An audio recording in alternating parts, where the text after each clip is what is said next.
a pleasure to serve under your chairmanship. And before I begin, I would like to thank the Honourable Member for Gosport for securing this important and timely debate. I, for one, am incredibly proud of the vibrant arts and culture offer that my constituency holds. From the West End's Theatreland to iconic live music venues such as Ronnie Scott's, the 100 Club or Heaven, as well as the Barbican Centre, the Royal Albert Hall, the Royal Opera House and the London Coliseum. According to the Office for National Statistics, 8% of arts and culture businesses are based in the cities of London and Westminster. That's over 2,500 businesses. So in the time I have today, I would like to pay particular attention to how we can support arts and culture through what is an incredibly difficult time. When we look to the future of the sector and how we can best support it, I think forward planning is key, especially post-COVID. The importance of this has been made clear to me throughout COVID and more recently with ongoing decisions on the future of the English National Opera, based in my constituency, and it is good to see the E&O's Chief Exec, Stuart Murphy, in the public gallery. Of course. Does she agree with me that there's a bit of misunderstanding about how much money is invested in the arts in London? Not only is it brilliant, but there's a misunderstanding. First of all, because that includes national institutions like the British Museum, and that should not be included. And secondly, because it actually, if you look at London and the South East, and the audience for London entertainment comes from the South East. The South East gets hardly any money from the Arts Council. And if you were to incorporate the two, one would see that the funding per capita in London is equivalent to the funding per capita in the rest of the country. I thank the right honourable member for her very, very salient point. Now, the future of the E&O from the Arts Council, or the lack of funding, we should say, is dependent on two factors, including the key driver, which is to move their current location from the London Coliseum out. The debate on cuts to funding could be a standalone issue in this place, so I won't stray into the complexities of that right now. That is something I'm going to take up with the Arts Council this week myself, where I'm going to discuss the E&O funding specifically.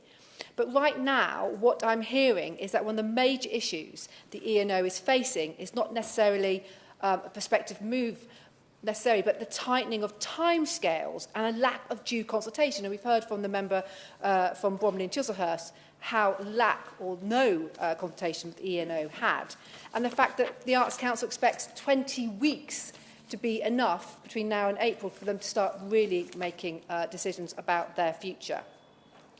Whilst I appreciate that a decision needs to be made on funding, moving the E&O in its entirety, I think, is a very, very big misstep.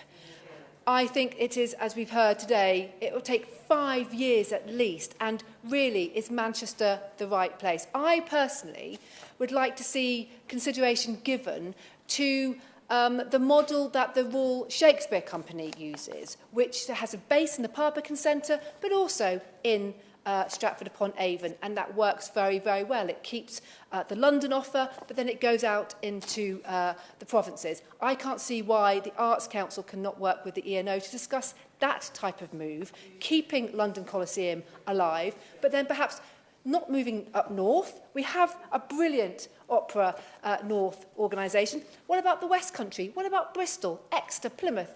These areas need levelling up. So why can't proper consideration be given working with Stuart Murphy and his team to do that?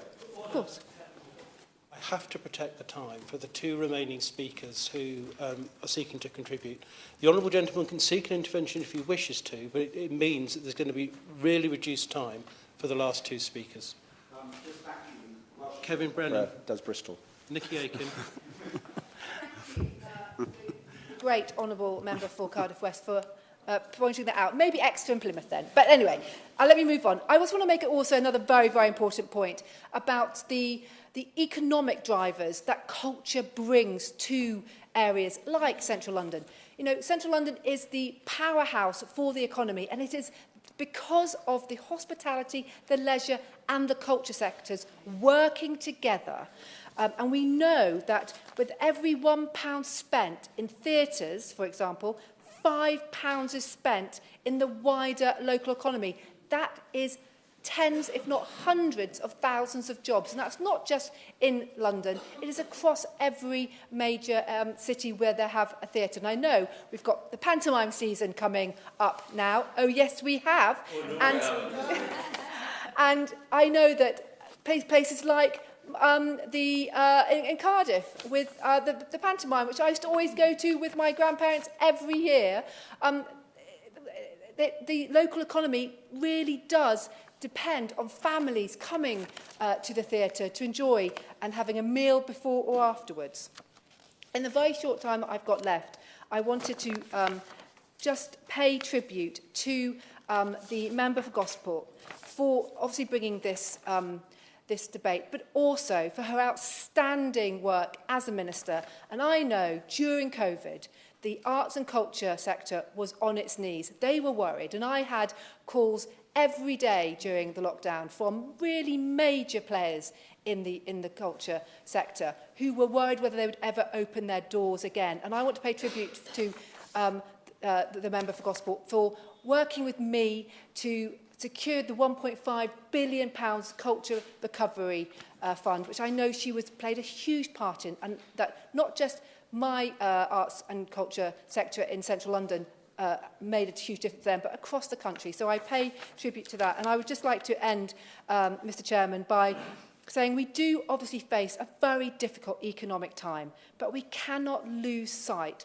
of the contribution that artists, the arts and culture plays in our country, not just from an economic point of view, but from a health and well-being. And I do hope we can keep securing that and that we can save the ENO.